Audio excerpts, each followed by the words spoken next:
দর্শক হয়তো আপনারা অনেকেই জানেন যে আমি দেশের বাইরে থাকি এবং এখানে সাধারণত বাচ্চাদের ঠান্ডা কাশির মতো প্রবলেম হলে কোনো ধরনের মেডিসিন দিতে চায় না। ইভেন আমার বেবির বয়স কিন্তু 4 বছর, তো দেখা যাচ্ছে ওর প্রতি সিজনেই কিন্তু একটু হলেও ঠান্ডা লাগে। বাট এখন পর্যন্ত ডক্টর ওকে কোনো ধরনের ঠান্ডার মেডিসিন দেয় নাই। আর আমার কাছে মনে হয় যে ঠান্ডা কাশি বেশি দিন থাকতে দিলে সেটা কিন্তু বড় আকার ধারণ করতে পারে, মানে নিউমোনিয়া, ব্রঙ্কাইটিস সহ আরও বিভিন্ন ধরনের প্রবলেম সৃষ্টি হতে পারে। তো আমি সবসময় যেটা করি, আমার আম্মুর বা আমার দাদির দেখানো কয়েকটা পদ্ধতি যেগুলো আসলে রান্নাঘরে অল টাইম থাকে, সেগুলো দিয়ে আমি বেশ কয়েকটা রেমেডিস বানাই বা তাকে খাওয়াই অথবা মাখাই। এর ফলে দেখা যাচ্ছে যে ওর ঠান্ডা কাশির মতো প্রবলেমগুলো 2-1 দিনের মধ্যে চলে যায়। তো যারা আসলে বাচ্চাদেরকে একদমই মেডিসিন খাওয়াতে চান না, চান যা ঘরে থাকা উপকরণ দিয়ে খুব ঝটপট বাচ্চাদের ঠান্ডা কাশির মতো প্রবলেমগুলো যেন সলভ হয়ে যায়, তারা চাইলে কিন্তু আমার এই পদ্ধতিগুলো অবলম্বন করে দেখতে পারেন।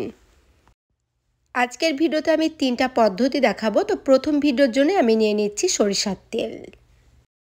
পুরনো সর্দি কাশি ঠিক করতে কিন্তু সরিষার তেল অনেক বেশি উপকারী। আমার বাচ্চার বয়স যখন 6 মাস হয় নাই, যেহেতু বাচ্চাদেরকে 6 মাসের আগে বাড়তি কোনো খাবার দেওয়া যায় না, তো সেক্ষেত্রে কিন্তু আমি ওকে এই পদ্ধতিটা অ্যাপ্লাই করতাম। আগেও করতাম, প্লাস এখনও করি, যেহেতু মাশাআল্লাহ এটা থেকে আমি খুবই ভালো ফল পেয়েছি। তবে একটা কথা, বাচ্চাদের কিন্তু সরিষার তেল থেকে হিট র্যাশ হতে পারে বা আসলে র্যাশেসের মতো প্রবলেম হতে পারে। তো সেক্ষেত্রে বাচ্চাদের যদি এ ধরনের কোনো প্রবলেম থেকে থাকে, তাহলে আমি বলবো অবশ্যই চেষ্টা করবেন সরিষার তেলটা অ্যাভয়েড করতে। আমি এখানে 1 টেবিল চামচ পরিমাণে সরিষার তেল, 1/4 টেবিল চামচ পরিমাণে কালো জিরা আর নিয়ে নিলাম একটা রসুনের কোয়া। তো মোটামুটি একটা বড় সাইজের রসুনের কোয়া আমি নিয়ে নিয়েছি এবং এটাকে একটা হামাম দিস্তার সাহায্যে খুব ভালোভাবে থেতো করে নিচ্ছি। শিশুদের কিন্তু রোগ প্রতিরোধ ক্ষমতা অনেক কম হয়ে থাকে, তাই তারা কিন্তু অল্পতেই ঠান্ডা লাগা, জ্বর বা খুসখুসে কাশির মতো সমস্যায় ভুগে থাকে। সর্দি কাশি নিরাময়ে সবচেয়ে ভালো প্রাকৃতিক ঔষধ হলো রসুন।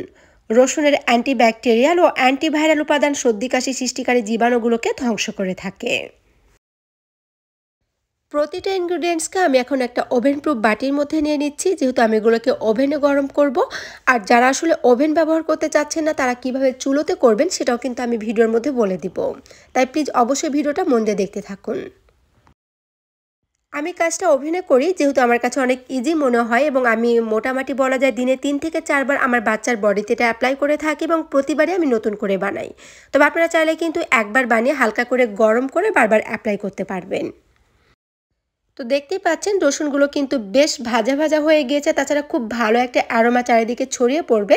তো যারা আসলে কাজটা চুলোতে করতে চাচ্ছেন, মানে একটা প্যানের মধ্যে প্রতিটা ইনগ্রিডিয়েন্টসকে নিয়ে তারপর একটু করে ভেজে নিতে হবে। হালকাভাবে চামচ দিয়ে নাড়াচাড়া করতে হবে। যখন দেখবেন যে এটা ভাজা হয়ে গিয়েছে এবং খুব ভালো একটা অ্যারোমা বের হয়েছে, তখন বুঝতে হবে যে এটা বেবিকে অ্যাপ্লাই করার জন্য রেডি হয়ে গিয়েছে। তো এটা অ্যাপ্লাই করার নিয়মটা হলো যে একটু হালকা কুসুম গরম অবস্থায় থাকতে হবে, মানে সহনীয় একটা তাপমাত্রায় থাকতে হবে, যাতে মায়ের হাত না পুড়ে যায়। এবং আমি যেটা করি, আমার বাচ্চার দেখা যাচ্ছে গলাতে, পায়ের তালুতে, মানে পায়ের পাতাতে এবং মাথার চাঁদিতে এটা দিয়ে থাকি।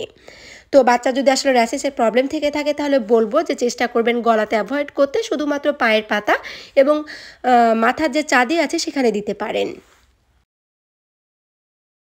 এখন আমি চলে যাচ্ছি আমার দ্বিতীয় রেমেডিতে। আর সেজন্য আমি নিয়ে নিচ্ছি 1/2 টেবিল চামচ পরিমাণে আদা পেস্ট। আদাকে আমি খুব ভালোভাবে এখানে পেস্ট করে নিয়েছি। আর নিয়ে নিচ্ছি 1/2 টেবিল চামচ পরিমাণে ঘি। আর ফাইনালি যেটা আমি নিয়ে নেব সেটা হচ্ছে ব্ল্যাক পেপার বা কালো গোলমরিচের গুঁড়া। এখানে ব্যবহৃত প্রতিটা ইনগ্রিডিয়েন্টসই কিন্তু খুবই উপকারী, মানে বাচ্চাদের রোগ প্রতিরোধ ক্ষমতা বৃদ্ধি করে থাকে। এগুলো বাচ্চাদেরকে আপনারা চাইলে কিন্তু এমনি ভালো অবস্থাতেও খাওয়াতে পারেন, তাতে কিন্তু বাচ্চার ইমিউন শক্তি স্ট্রং হবে। এছাড়াও ঠান্ডা কাশি, ফ্লুর মতো যে প্রবলেমগুলো আছে এগুলো সলভ করতে কিন্তু এই প্রতিটা ইনগ্রিডিয়েন্টসই অনেক বেশি উপকারী। এগুলো কিন্তু ভেষজ ঔষধি গুণাবলী সম্পন্ন, তাই যুগ যুগ বা বহুকাল থেকে কিন্তু ঠান্ডা কাশির মতো প্রবলেমগুলো ঠিক করতে ব্যবহৃত হয়ে আসে। তো আমি এখানে একটা প্যান নিয়ে নিয়েছি এবং তার মধ্যে কিন্তু প্রতিটা ইনগ্রিডিয়েন্টসকে নিয়ে দেন এটাকে অনবরত নাড়তে থাকতে হবে। মোটামুটি চুলোর পাটটাকে হাই হিটে রেখে 3 থেকে 4 মিনিট নাড়াচাড়া করলে দেখবেন যে কালারটা চেঞ্জ হয়ে আসবে। দেন এটা কিন্তু বাচ্চাকে খাওয়ানোর জন্য রেডি হয়ে যাবে। এটা কিন্তু এখনও খাওয়ার জন্য রেডি হয়নি, কারণ বাচ্চারা একটু টেস্টি না হলে খেতে চায় না। আর সেজন্য আমি অ্যাড করে নিচ্ছি মধু। মধু কিন্তু বাচ্চাদের ঠান্ডা কাশির মতো প্রবলেমটাও সলভ করবে, পাশাপাশি এটা খেতেও কিন্তু অনেক বেশি টেস্টি হবে। বাট মধু কিন্তু চুলোতে জাল করা যায় না, মধু জাল করলে কিন্তু তার পুষ্টি গুণাগুণ নষ্ট হয়ে যাবে। তাই চেষ্টা করতে হবে চুলো থেকে নামিয়ে তারপর মধুটাকে অ্যাড করতে, এবং মধু দেওয়ার ফলে কিন্তু এটা অনেক বেশি টেস্টি হবে। পার্সোনালি আমার নিজের অনেক বেশি পছন্দ, আমার বাচ্চাও দেখা যায় কমপ্লেন ছাড়া এটা খেয়ে ফেলে। সো আপনারা চাইলে কিন্তু ছোট থেকে বড় যে কোনো বয়সের মানুষকেই কিন্তু এটি খাওয়াতে পারবেন। বাচ্চারা দেখবেন যে খুব একটা মেডিসিন খেতে চায় না, বা আসলে ঠান্ডা কাশির প্রবলেম হলে দেখবেন কোনো কিছুই খেতে চায় না। আর পার্সোনালি আমার কাছে যেটা মনে হয় যে আমার চ্যানেলেও কিন্তু বিভিন্ন ধরনের রেমেডিজের ভিডিও আছে, বাট সবচেয়ে টেস্টি কিন্তু রেমেডিসটা। সো আপনারা চাইলে কিন্তু এটা ট্রাই করে দেখতে পারেন, কারণ এটা কিন্তু খুব দ্রুত কাজ করে। এরপরে যে রেমেডিসটা শেয়ার করব সেটা হচ্ছে বাচ্চাদের ইমিউন শক্তিকে অনেক বেশি স্ট্রং করে বা বুস্ট করে এই টাইপের একটা ড্রিঙ্কের রেসিপি। এই ড্রিঙ্কসটা কিন্তু বাচ্চাদের স্কিনের উজ্জ্বলতা বৃদ্ধি করে থাকে, বাচ্চাদের ইমিউন শক্তিকে স্ট্রং করে, বাচ্চাদের মুখের রুচি বৃদ্ধি করতে অনেক বেশি হেল্প করে থাকে। বাচ্চাদের সর্দি কাশি হলে যে খাওয়াতে হবে তা কিন্তু না, আপনি চাইলে কিন্তু প্রতিদিন এমনিতে বাচ্চাকে এটি খাওয়াতে পারেন। তাতে দেখবেন বাচ্চাদের কিন্তু রোগ প্রতিরোধ ক্ষমতা বৃদ্ধি পাবে। তো এই ড্রিঙ্কসটা বানানোর জন্য আমি নিয়ে নিয়েছি 1 কাপ পরিমাণে গরুর দুধ, আর নিয়ে নিয়েছি 1 টেবিল চামচ পরিমাণে আদা।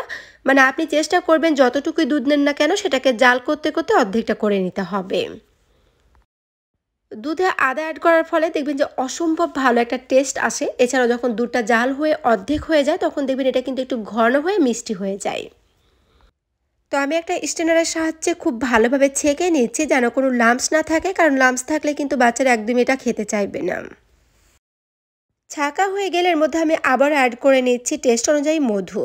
আপনারা চাইলে এটা দিতে পারেন অথবা স্কিপও করতে পারেন, বাট আমার কাছে মনে হয় মধু দিলে কিন্তু বেশ ভালো একটা টেস্ট আসে। আর চেষ্টা করবেন বাচ্চাদের খাবারে কিন্তু অল টাইম খাঁটি মধুটা ব্যবহার করতে। তো প্রতিটা রেসিপি আমি আমার বাচ্চার ক্ষেত্রে ট্রাই করেছি, আলহামদুলিল্লাহ খুবই ভালো ফল পেয়েছি। যেহেতু ডক্টর ওকে কোনো ধরনের মেডিসিন দেয়নি, আমি চেষ্টা করেছি বাড়িতে থাকা ইনগ্রিডিয়েন্টস দিয়েও ঠান্ডা কাশির মতো প্রবলেমগুলো ঠিক করে নিতে। এই ড্রিঙ্কসটা কিন্তু 2 বছরের বড় বাচ্চাদের জন্য। যদি আমার ভিডিওগুলো ভালো লাগে তাহলে প্লিজ অবশ্যই একটি লাইক দিতে ভুলবেন না, এবং আপনারা চাইলে কিন্তু ফ্রেন্ডস অ্যান্ড ফ্যামিলির মাঝে শেয়ার করে দিতে পারেন। সবাই ভালো থাকবেন, দেখা হবে আবার নতুন কোনো বেবি ফুড রেসিপি নিয়ে। আল্লাহ হাফেজ।